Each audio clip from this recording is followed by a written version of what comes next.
வேண்டும் நீதி வேண்டும் தமிழ்நாட்டுக்கு நீதி வேண்டும் தமிழ்நாட்டுக்கு நீதி வேண்டும் தமிழ்நாட்டுக்கு நீதி வேண்டும் தமிழ்நாட்டுக்கு நீதி வேண்டும் தடுக்காதே தடுக்காதே தடுக்காதே தடுக்காதே தடுக்காதே தடுக்காதே தமிழ்நாட்டு வளர்ச்சியை தமிழ்நாட்டு வளர்ச்சியை தடுக்காதே தடுக்காதே தடுக்காதே தடுக்காதே தடுக்காதே வளர்ச்சியை தமிழ்நாட்டு வளர்ச்சியை தடுக்காதே தடுக்காதே தடுக்காதே தடுக்காதே இன்னும் வரல இன்னும் வரல இன்னும் வரல இன்னும் வரல வெள்ள நிவாரண நிதி இன்னும் வரல இன்னும் வரல இன்னும் வரல இன்னும் வரல காணவில்லை காணவில்லை காணவில்லை காணவில்லை எம்சை இன்னமும் காணவில்லை இன்னும் காணவில்லை என்ன ஆச்சு என்ன ஆச்சு என்ன ஆச்சு என்ன ஆச்சு மெட்ரோ நிதி என்ன ஆச்சு காணவில்லை காணவில்லை எம்சை இன்னும் காணவில்லை இன்னும் காணவில்லை என்ன ஆச்சு என்ன ஆச்சு என்ன ஆச்சு என்ன ஆச்சு மெட்ரோ நிதி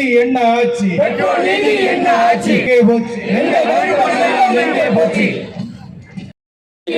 ஒதுக்கீடு வரி வாங்க தெரியுது வரி வாங்க தெரியுது நிதி கொடுக்க தெரியாதா நிதி டெல்லியில் கிண்டிய அல்வாவை டெல்லியில் கிண்டிய அல்வாவை டெல்லியில் கிண்டிய அல்வாவை தமிழ்நாட்டுக்கு ஊட்டாதே தமிழ்நாடு கோடி கோடியாய் அதை நாங்கள் கோடி கோடியா கொடுக்கிறோம் கொடுக்கிறோம் கொடுக்கிறோம் கொடுக்கிறோம் நிதியின் ஆர்ப்பாட்டம் திமுகவின் ஆர்ப்பாட்டம் ஆர்ப்பாட்டம் இது ஆர்ப்பாட்டம் ஆர்ப்பாட்டம் இது ஆர்ப்பாட்டம் ஒன்றிய அரசை கண்டித்து இருக்கக்கூடிய இந்த ஆர்ப்பாட்டம் போராட்டம் என்பது டெல்லியின் காதுகளில் விழுந்த அரசின் அடித்தளத்தை அசைக்கும் என்பதில் எனக்கு அசைக்க முடியாத நம்பிக்கை இருக்கிறது.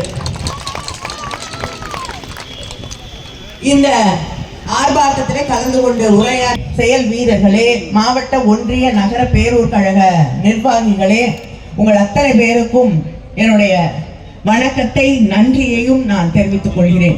நின்று கொண்டு நம்முடைய கழகத்தின் தலைவர் அவர்களின் ஆணைக்கு இணங்க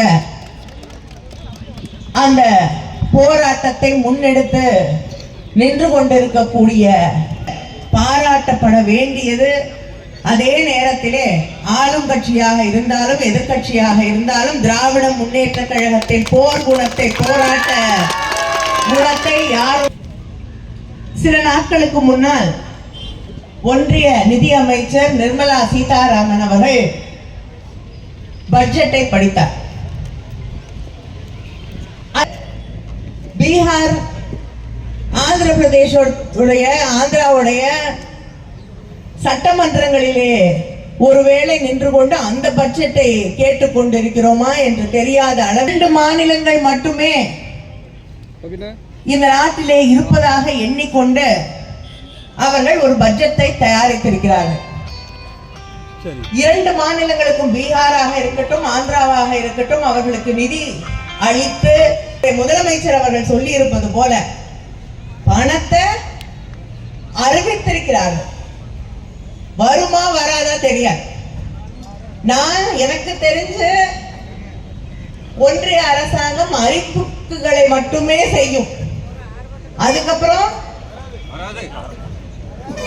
என்ன ஆச்சுனே தெரியாது. இன்று அவர்களுக்கு ஆட்சி பொறுப்பிலே இருக்க வேண்டும் என்றால் ஒரு மைனாரிட்டி ஆட்சியாக இருக்கக்கூடிய, ஏன்னா இவங்க மைனாரிட்டி மக்களுக்கு எதிராகவே இருக்கக்கூடியவர்கள்.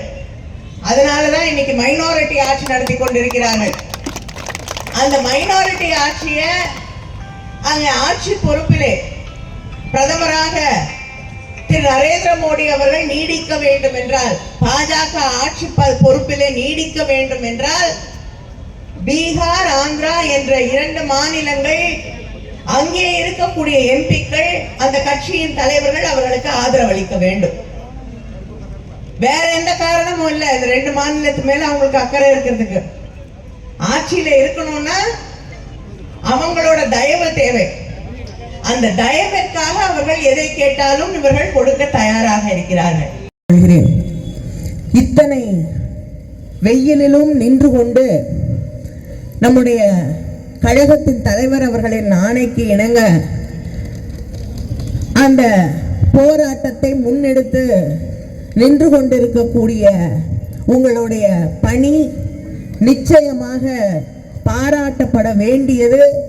அதே நேரத்திலே ஆளும் கட்சியாக இருந்தாலும் எதிர்கட்சியாக இருந்தாலும் திராவிட முன்னேற்ற கழகத்தின் போராட்ட குணத்தை யாரும் மாற்றிவிட முடியாது என்பதையும் இது காட்டுகிறது. சில நாட்களுக்கு முன்னால் ஒன்றிய நிதி அமைச்சர் நிர்மலா சீதாராமன் அவர்கள் பட்ஜெட்டை படித்தார். அந்த பட்ஜெட்டை படிக்கும்போது பல பேருக்கு சந்தேகம், நாங்க டெல்லியிலே நாடாளுமன்றத்திலே இருக்கிறோமா அல்லது பீகார் ஆந்திராவுடைய சட்டமன்றங்களிலே ஒருவேளை நின்று கொண்டு அந்த பட்ஜெட்டை கேட்டுக்கொண்டிருக்கிறோமா என்று தெரியாத அளவிற்கு இந்த நாட்டின் ஏனைய பகுதிகள் எல்லாம் நிராகரிக்கப்பட்டு 2 மாநிலங்கள் மட்டுமே இந்த நாட்டிலே இருப்பதாக எண்ணிக்கொண்டு அவர்கள் ஒரு பட்ஜெட்டை தயாரித்திருக்கிறார்கள். 2 மாநிலங்களுக்கும் பீகாராக இருக்கட்டும் ஆந்திராவாக இருக்கட்டும் அவர்களுக்கு நிதி அளித்து அந்த மாநிலங்களை முன்னேற்றுவதிலே நமக்கு யாருக்கும் 2 வேற கருத்துக்கள் கிடையாது.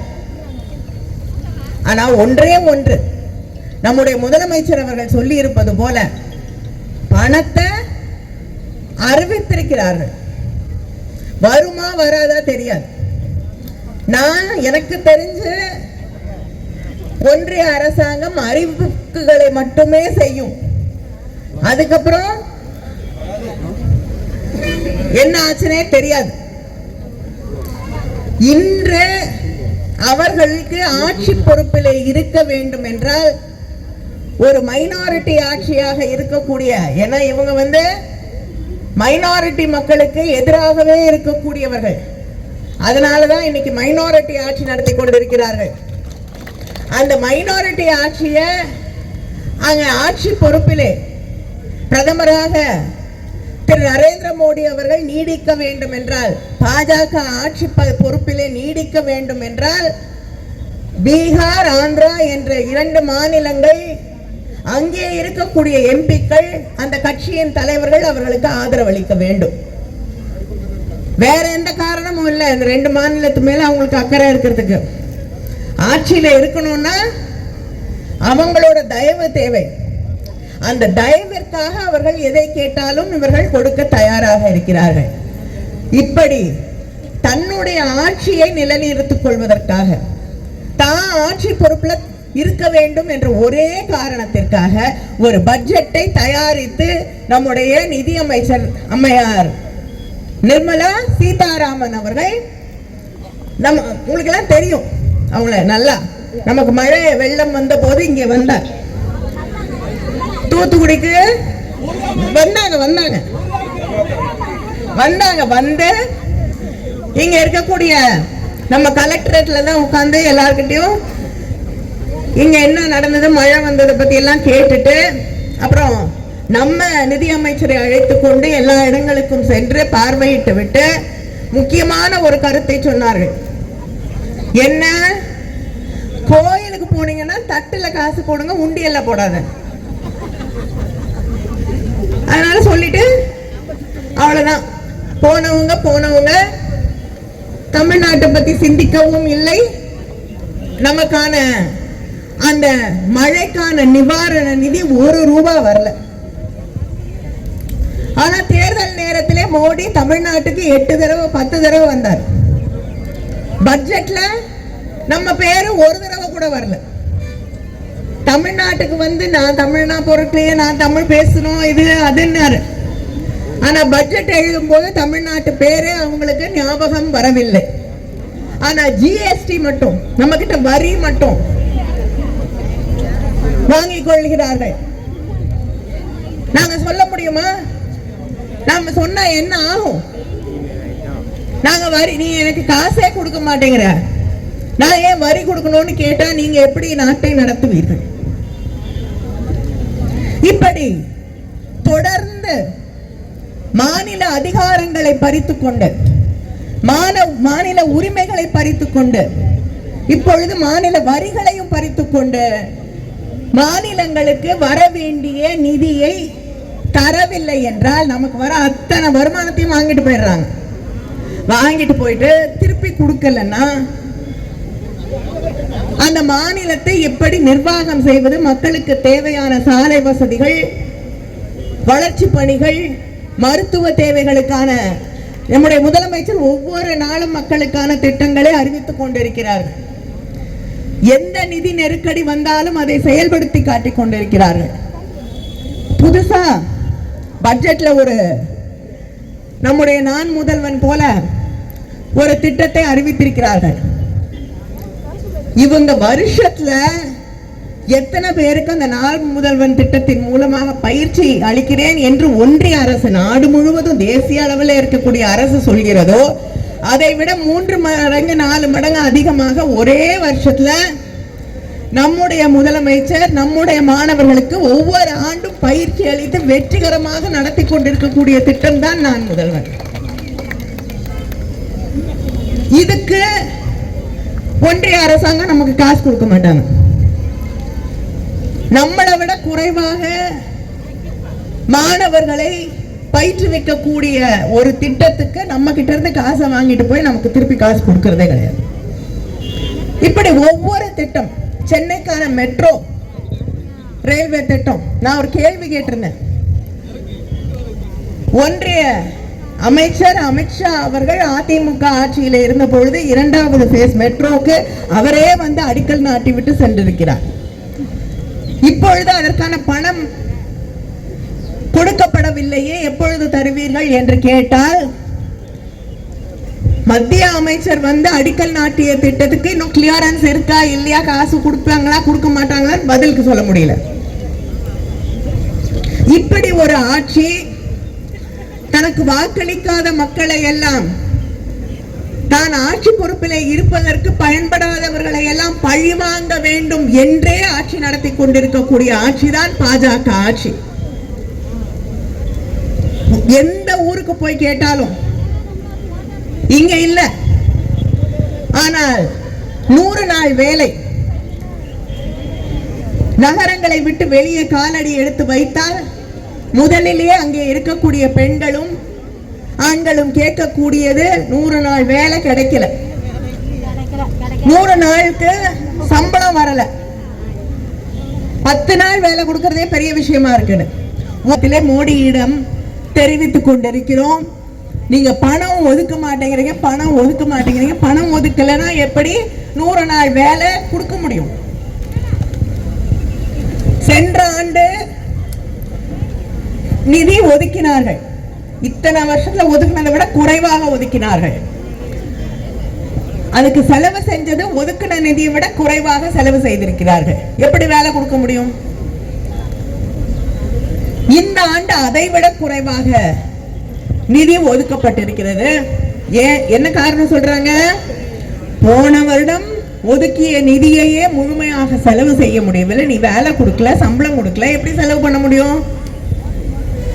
அதனால் இந்த ஆண்டு இன்னும் குறைவாக ஒதுக்கப்பட்டு இன்னும் பல பேருக்கு வேலை வாய்ப்புகள் கிடைப்பதற்கு 100 நாள் வேலை திட்டத்தின் வழியாக கிடைக்கக்கூடிய வாய்ப்புகளை குறைத்திருக்கிறார்கள்.